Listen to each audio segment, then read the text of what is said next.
Hello, I'm Alex Brown, and I'd like to introduce you to the Girder Wizard. This tool takes your joist girder's span, slope, and special loading and analyzes that to tell you the most economical depth to use. The Girder Wizard also provides estimated joist girder properties for the various depths, including weight, moment of inertia, width, bracing requirements, and minimum seat depth. Let's jump in. To start, I'd like to go to this project info sidebar here. So this is going to be some of the project information that you may be working on, design number, your own name, and then this information will eventually print on the final report that you can download from this tool. Following that, if you'll turn your attention up to the top right here, there's this toggle between designation and area loads. So these are the two methods that you can enter the girder information and loading information into this tool to have it analyze. We'll start with designation, but we will get to area loads in just a second with some examples. Working our way down is the specification section here. So this is going to be the girder span. If there's limits on the depth, defaults to no, but you can easily toggle that to yes, there are limits, and then a minimum depth or maximum depth that you would like the tool to look at. If there's a minimum moment of inertia, any slope, any special deflection limits, all of that can be entered here as well. For the designation, this is going to be how much loading is being applied to this girder and kind of what is it. So the first option here, is it a roof girder or a floor joist girder? That can be toggled here. The number of joist spaces. If I had 9 joists bearing on this girder with 2 joists at the far ends of that girder, so there's like 7 interior joists, that would make for 8 spaces across the span. So that would be the number to be entered here. Total load in kips, and then how much of that is live load also in kips. So these would be the end reactions from the joists themselves. And then uplift can be specified as well. You can specify uniform or zonal if there's different uplift forces across the span. This defaults to ASD, but if you are using LRFD to design, that can be toggled here on the right side, and then that will update the LRFD calculation as well for net uplift. And then if I had any lateral loads, I can expand this drop down here to enter any axial loads that are happening to the top or bottom chords or end moments on the left end or right end. Jumping over to the area loads input section, specifications, all of that's exactly the same, but now the joist information looks a little bit different because instead of specifying the end reactions yourself, you can use the tool to calculate those for you based on the area loads and the joist span and spacing. The joist span on the left and the right of our central joist girder is entered here, so it can calculate those tributary widths on the girder. The spacing on the girder, you can still just enter it as a uniform spacing, or if there's varying spacing across the girder span, you can punch that in here, kind of one space at a time or multiple spaces of a similar length. And then the uniform loads are all in pounds per square foot now instead of kips or PLF. So this would be the design loading of that region of the project, and then you can use the tool, since it has the spacing and the joist length, to calculate those end reactions for you. This is especially useful if you have distributed loads happening across the girder span. A good example here may be a snowdrift load starting, maybe at the exterior wall here and then tapering down, or some sort of a rain load or distributed ballast. Something like that can be entered here, and then the resulting different end reactions of the joist would be calculated automatically. And then net uplift is the same, and the lateral loads drop down all looks the same as well. So let's go ahead into a real example. If we go back to the designation input method, let's say we had a 50-foot girder span, no depth limits, no minimum moment of inertia, slope, all of that's fine. We'll go with those 8 spaces again, like I mentioned before. So that'd be 8 spaces of 6 foot 3 inches across the 50-foot girder span. And then total load of 13 kips, live load of 6 kips. And for net uplift, let's go ahead and throw 1,000 PLF in there, calculated ASD.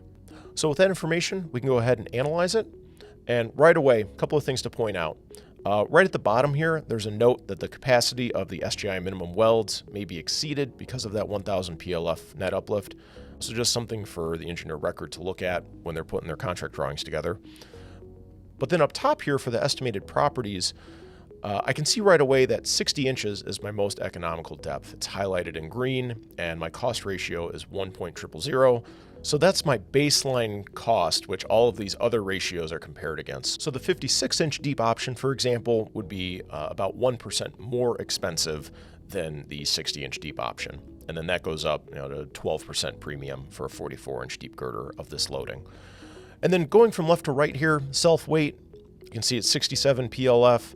One thing to point out is the footnote with the double asterisk there. This girder self-weight must include dead load in the designation. This tool will not add for self-weight, so just something to keep in mind when you're punching in those initial values. Moment of inertia is given here, about 9,900. Live load deflection ratio is L over 1,100, so this thing really isn't deflecting much under that live load. It's about 9 inches wide, needs one brace in the middle, and needs 7.5-inch deep seats. So all of this is pretty standard. If you did need that shallower girder for any reason, based on the clear height requirements of the project, you'll be looking at an 11-inch wide girder, and you'll also need some deeper bearing seats to accommodate those chord sizes. Once I know which girder depth I like the most, I can go ahead and hit Generate Report.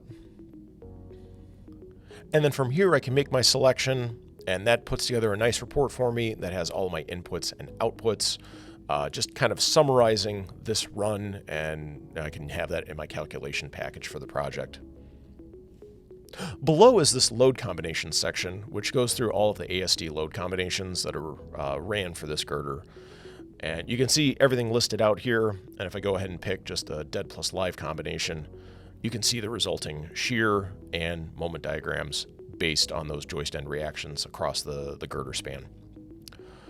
One other thing I'll point out on this screen, this is actually on all screens, but these three lines up here expands to a small menu, and there's an FAQ section which can be really useful as well. So this has the questions that we received during the development and maintenance of this tool, clarifying some of the terminology, what is a dead collateral load, what is an end moment, and then also clarifying what the tool can and can't do. So ponding effects, patterning snow effects, or reversible loading, whether that's included or not. So let's approach that same scenario, but coming at it from a little different direction now with the area loads input. So I can toggle between these, and it'll save my information for each mode. Some of it will transfer between the two modes, some of it won't, and you'll see why in a second. So for area loads, the specifications area, all of that information transfers over. So I've got my 50-foot span. But now the uniform loads, I need to re-enter those. I need to re-enter the joist and spacing information. So let's go ahead and do that. This girder will have 50-foot joist spans bearing on it, the left and right side, 8 uniform spaces, and then for my uniform loads, let's figure 22 PSF dead load and 20 PSF roof live. And then net uplift did transfer over as 1,000, but now because we're entering PSF design loading, that's not quite realistic anymore. We want to drop that to 20 PSF, so that results in 1,000 PLF net uplift. And then that button there was calculate results. You'll see this screen, which gives me the opportunity to verify that everything was entered correctly on my end, that the tool is interpreting all of the different loadings or spacings correctly. But then it also gives me an opportunity where I can edit these as well, if I so choose, if I really wanted to dial in each load type and where those locations were across the joist span. I want to leave that alone for now. We'll get into a more complicated example in just one second. But I'll hit confirm, and then this screen looks very similar. It's all the same information. Designation is a little different because of how I rounded the loads off previously, but you can see 13.13 kips total, 6.25 live, and then all of the values here pretty much the same because it's still pretty close to the same girder design.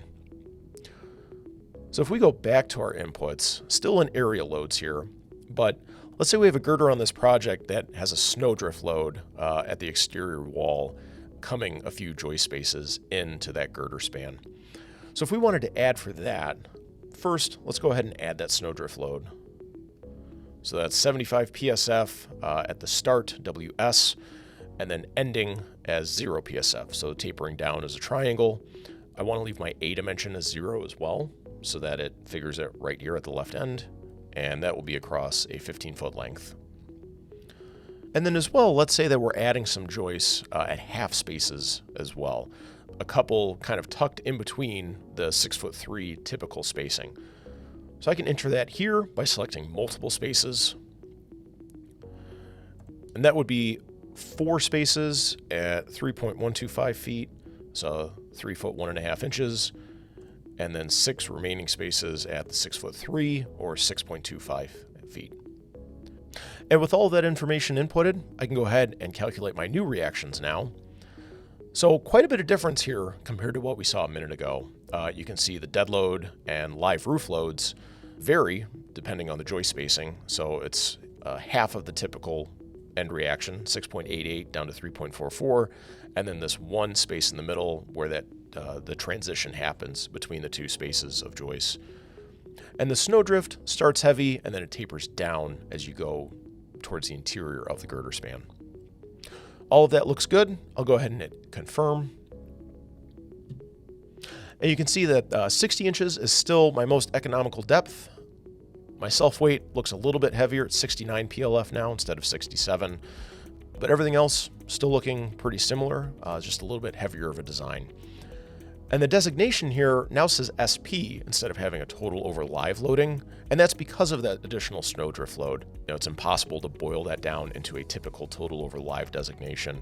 So on a set of contract drawings, we would want to see maybe a load diagram or a schedule of loading to communicate all of that information.